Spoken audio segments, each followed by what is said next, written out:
Cet homme a vu des présidents et des musiciens en enfer et a été jugé pour son athéisme. Voici son témoignage. Je m'appelle Harold et en 1997, à l'âge de 55 ans, j'ai vécu un événement qui a complètement changé ma vie. Un soir, j'ai été victime d'une crise cardiaque qui m'a conduit à la frontière ténue entre la vie et la mort. Les médecins ont parlé d'un état de mort temporaire. Pour eux, il s'agissait peut-être d'un problème médical, mais pour moi, c'était bien plus que cela.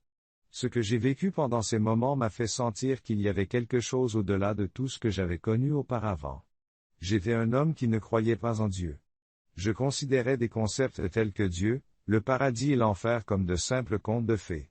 Ces histoires n'ont jamais trouvé d'écho en moi. Cependant, cette expérience m'a contraint à examiner d'un œil critique mes croyances, ma vie et mes actions passées. Aujourd'hui encore, je me débat avec la distinction entre hallucination et réalité. Ce que j'ai vécu m'a profondément transformé, faisant de moi quelqu'un d'entièrement différent. Ce récit marque le début de cette métamorphose. Je suis né en 1942 dans une petite ville rurale de l'Ohio. Ma famille était une modeste communauté agricole. Nous travaillions de l'aube au crépuscule, plantant et entretenant les champs. Mon père s'occupait des animaux et de la terre, tandis que ma mère s'occupait du ménage et faisait du bénévolat à l'église le dimanche. Sa piété faisait partie intégrante de notre vie familiale. Enfant, j'allais à l'église sur son insistance, mais même alors, les histoires racontées dans les sermons me semblaient lointaines et sans rapport avec la réalité. En grandissant, cette distance n'a fait que s'accroître. Au collège et au lycée, j'ai commencé à voir le monde comme un endroit plus dur.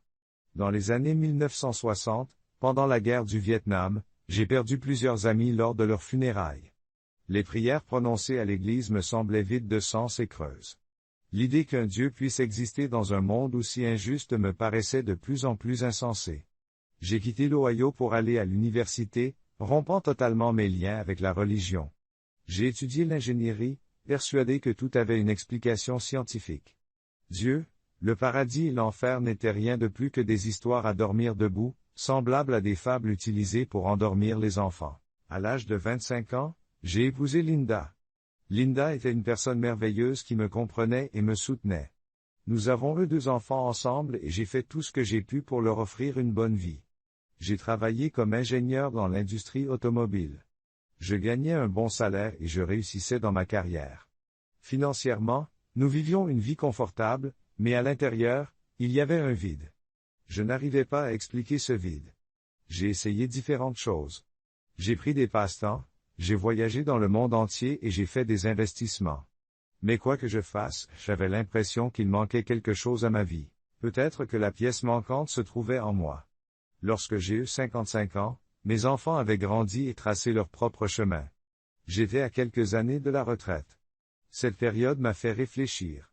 Je me suis souvent demandé, et après? Je vieillissais et je pensais plus souvent à la mort. Mais jusqu'alors, je n'avais jamais approfondi ces réflexions. Tout a changé le 14 octobre 1997. Un soir, alors que j'étais assise, j'ai ressenti une douleur aiguë dans la poitrine dans mon salon. Je me suis effondré sur le sol. Tout est devenu silencieux, ma vision s'est obscurcie et je me suis retrouvé dans un endroit inconnu. Cette obscurité était différente. J'ai d'abord été enveloppé d'un silence intense. Ce silence était si absolu que j'ai ressenti une douleur aiguë dans la poitrine et je me suis effondré sur le sol. Tout est devenu silencieux, ma vision s'est obscurcie et je me suis retrouvé dans un endroit inconnu. Cette obscurité était différente. Elle était si intense et profonde que j'avais l'impression d'étouffer. Mais le silence n'a pas duré longtemps. Un grondement assourdissant emplit bientôt l'air. Je n'arrivais pas à savoir d'où il provenait, mais le bruit s'amplifiait et m'assaillait de toutes parts. J'avais l'impression d'être traîné dans les ténèbres. J'étais envahi par un sentiment d'étouffement. Le silence n'a pas duré. Un grondement assourdissant emplit bientôt l'air. Je ne pouvais pas en identifier la source, mais le bruit s'amplifiait et m'oppressait de toutes parts. J'avais l'impression d'être traîné dans les ténèbres. Mes pieds ne touchaient pas le sol. Il n'y avait ni haut ni bas, seulement un vide sans fin où j'étais ballotté comme une feuille dans le vent. Soudain, une porte massive est apparue devant mes yeux. La porte était faite de pierre noire et était si énorme que je ne pouvais pas en voir les bords. Elle était gravée de figures terrifiantes, d'images de mes pieds ne touchaient pas le sol. Il n'y avait ni haut ni bas, seulement un vide sans fin où j'étais ballotté comme une feuille dans le vent. Soudain, une porte massive est apparue devant mes yeux. La porte était faite de pierre noire et était si énorme que je ne pouvais pas en voir les bords. Elle était gravée de figures terrifiantes, d'images de personnes torturées et d'êtres grotesques. La texture de la porte semblait vivante, se déplaçant et bougeant comme si les pierres respiraient. Au fond de moi, je compris ce qui se passait. La porte s'est ouverte en grinçant lourdement. Une bouffée d'air froid s'en échappa, frappant mon visage et m'attirant vers elle. J'ai essayé de résister. J'étais confronté à des personnes torturées et à des êtres grotesques. La texture de la porte semblait vivante, se déplaçant et bougeant comme si les pierres respiraient. Je n'arrivais pas à comprendre ce qui se passait. La porte s'ouvrit avec un lourd gémissement. Une bouffée d'air froid s'en échappa, frappant mon visage et m'attirant vers elle. Je n'ai pas pu résister. Quelque chose m'appelait, et je ne pouvais pas le combattre. Au-delà de la porte en mouvement s'étendait une immense caverne sombre. Je ne voyais pas le plafond. Elle semblait s'étendre dans un vide sans fin. Des flammes vacillantes parsemaient la caverne, mais au lieu d'éclairer l'espace, elles renforçaient l'obscurité oppressante. Les couleurs je ne pouvais pas les contrôler. Quelque chose m'attirait. Au-delà de la porte des mimes se trouvait une immense caverne sombre. Je ne voyais pas le plafond. Elle semblait s'étendre dans un vide sans fin. Des flammes vacillantes parsemaient la caverne, mais au lieu d'éclairer l'espace, elles renforçaient l'obscurité oppressante. Les couleurs de ces flammes ne ressemblaient à rien de connu, un mélange inquiétant de noir et d'orange. La caverne était remplie de sons glaçants, de cris, de gémissements et d'appels à la pitié. Les sifflements et les grognements de créatures grotesques se mêlaient à ces cris humains. Ces sons pénétraient directement dans mon esprit et me donnaient des frissons. Les flammes ne ressemblaient à rien de ce que j'avais vu. Mélange inquiétant de noir et d'orange, elles emplissaient la caverne de sons glaçants.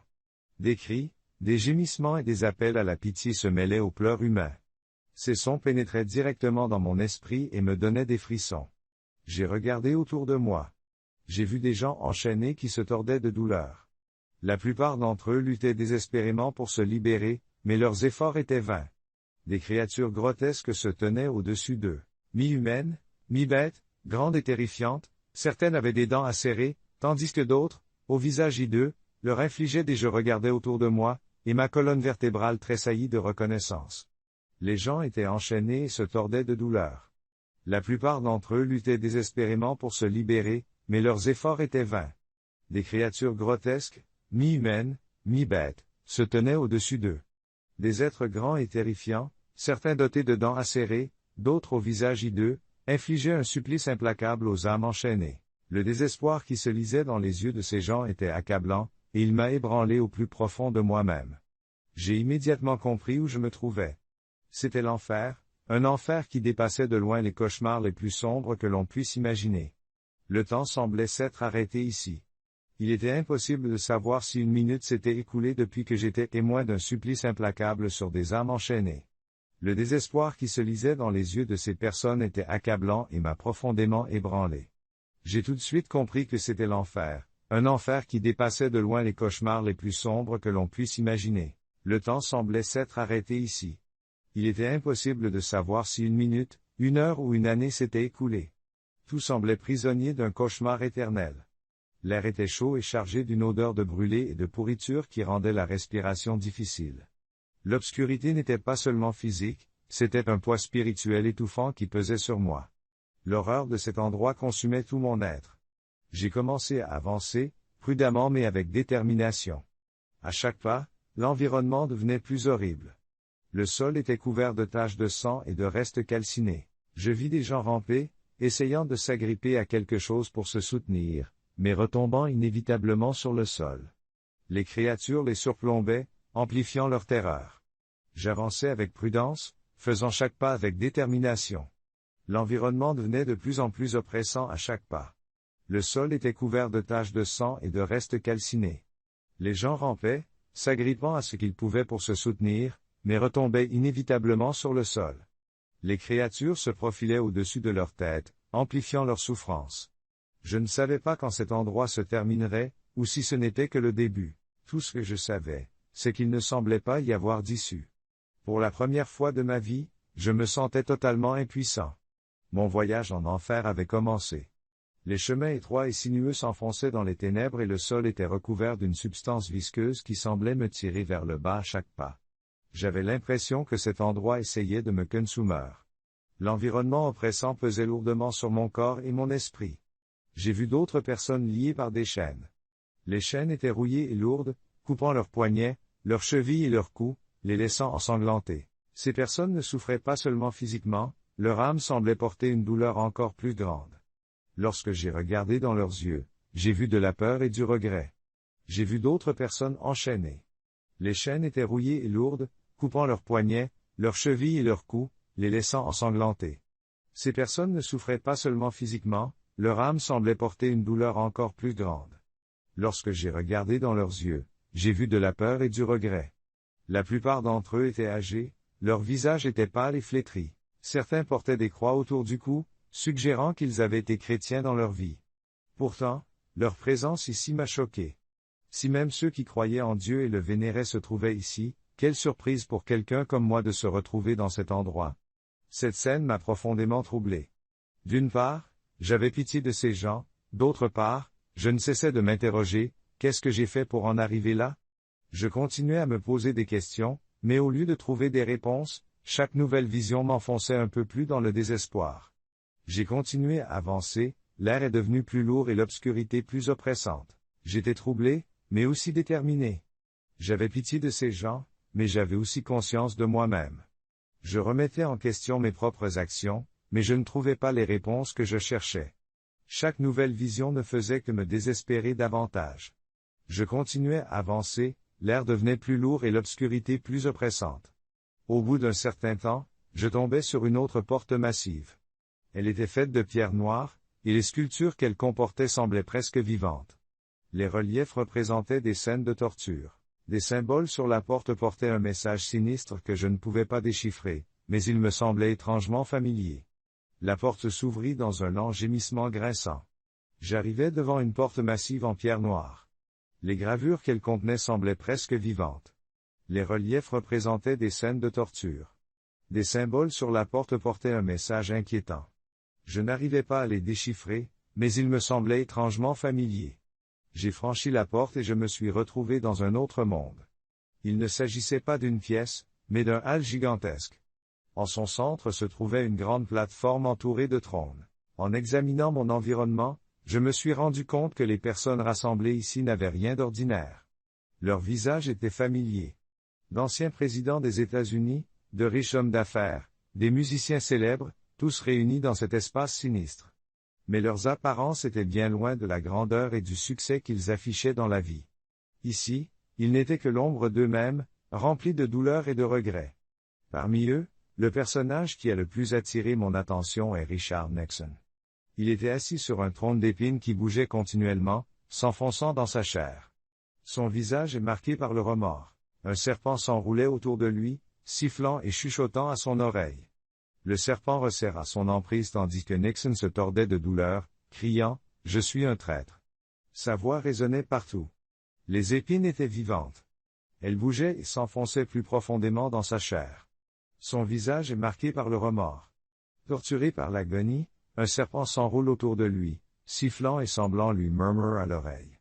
Le serpent resserra son emprise tandis que Nixon se tordait de douleur, criant « Je suis un traître ». Sa voix résonne dans le hall. Je paie pour ce que j'ai fait.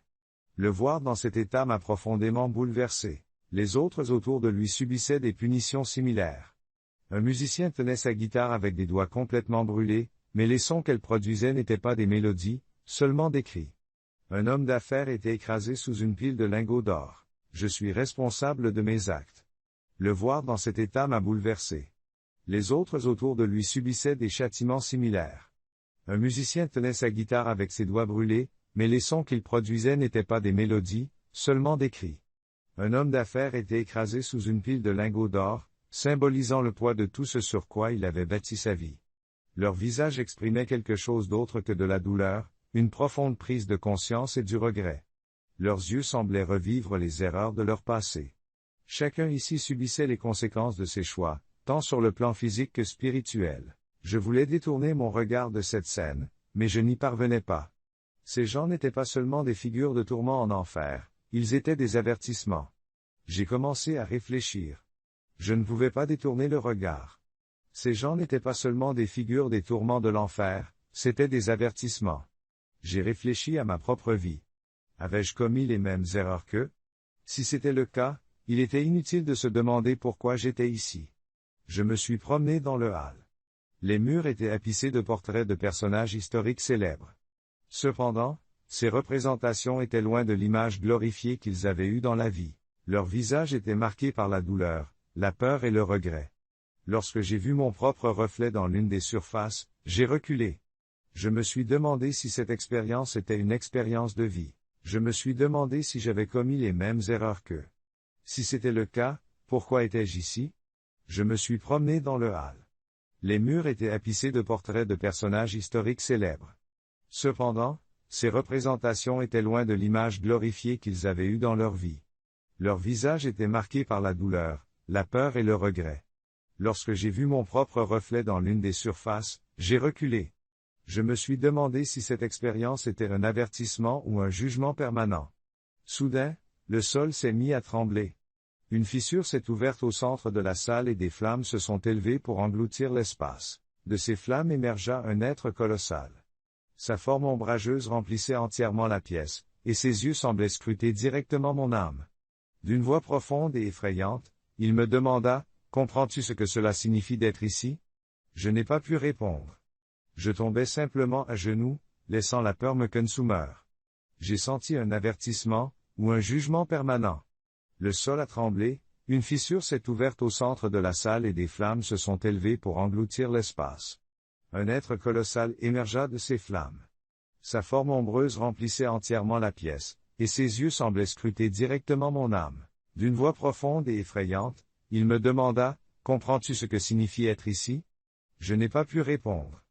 Je tombai à genoux, laissant la peur prendre le dessus. L'obscurité de cet endroit n'était pas seulement autour de moi. C'était quelque chose que je ressentais au plus profond de mon âme.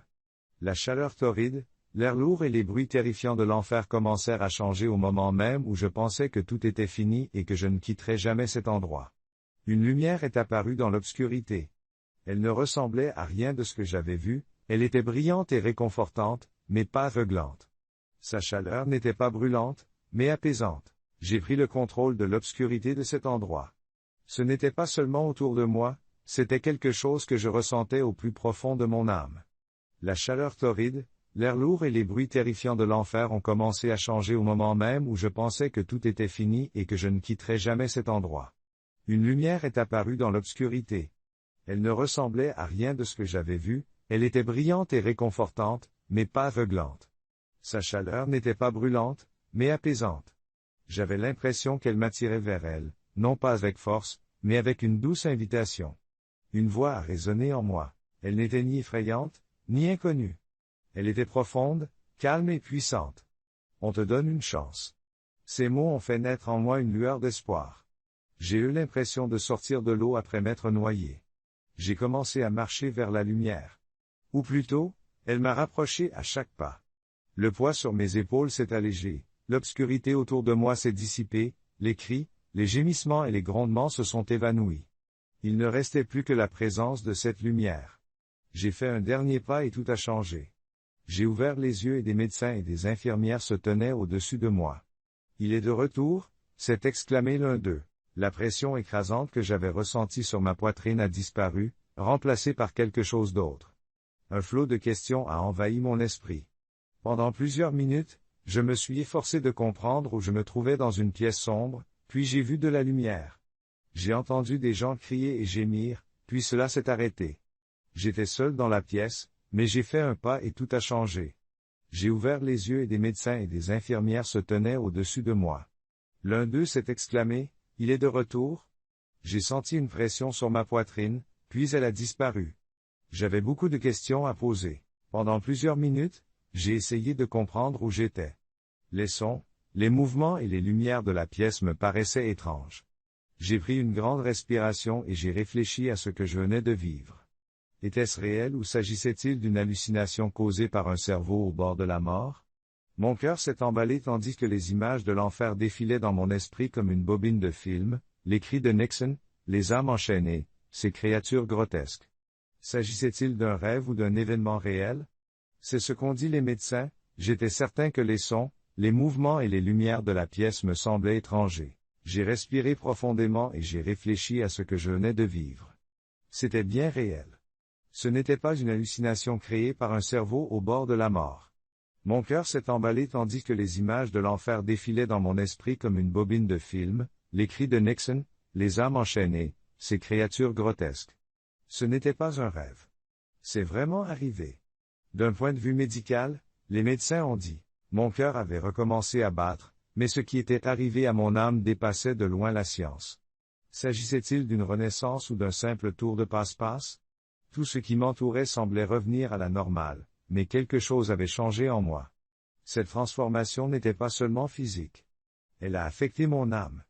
Cette expérience m'a laissé le sentiment profond qu'une seconde chance m'avait été accordée. Après ce jour, ma vie s'est transformée en un voyage de réflexion et de remise en question. Mon cœur s'était remis à battre, mais ce qui était arrivé à mon âme dépassait de loin la science. S'agissait-il d'une renaissance ou d'un simple tour de passe-passe? Tout ce qui m'entourait semblait revenir à la normale, mais quelque chose avait changé en moi. Cette transformation n'était pas seulement physique, elle affectait mon âme. Cette expérience m'a laissé le sentiment profond qu'une seconde chance m'avait été accordée. Après ce jour, ma vie est devenue un voyage de réflexion et de découverte de soi. Auparavant, je n'avais jamais cru en Dieu ou en des concepts spirituels. Je pensais que la vie n'était qu'une série de coïncidences et de connexions logiques, mais ce que j'ai vu m'a montré le contraire. Je crois maintenant que rien n'est une coïncidence. Ces moments m'ont révélé où une vie sans foi pouvait me mener. Depuis, je travaille chaque jour à ma reconstruction. Ma vie est un effort constant pour me transformer. Je remets en question tout ce que j'ai fait et vécu. Je me suis rendu compte que j'avais négligé des valeurs que je considérais comme insignifiantes, mais qui sont porteuses d'un sens profond. Je m'efforce désormais de me connecter à Dieu et de comprendre sa présence. Il ne s'agit pas seulement de prière ou de rituel, mais d'une compréhension plus profonde et d'un mode de vie plus conscient. Je regarde attentivement les erreurs de mon passé, j'essaie d'en saisir pleinement les conséquences et d'en tirer des leçons. Ce processus m'a appris une leçon simple mais profonde, tout a une raison d'être. Ce processus m'a appris une leçon simple mais profonde, tout sert à quelque chose, et je consacre désormais ma vie à cette fin. Je suis persuadé que le fait de trouver et d'accomplir mon but me conduira à une existence plus significative, à une paix plus profonde et à un sens plus clair de la direction à prendre. Je suis certain que ce n'est que le début de mon voyage vers Dieu, et je m'engage à me réconcilier avec mon passé et à regarder l'avenir avec espoir. Sur ce nouveau chemin, je remplirai ma vie d'un but et d'un sens spirituel.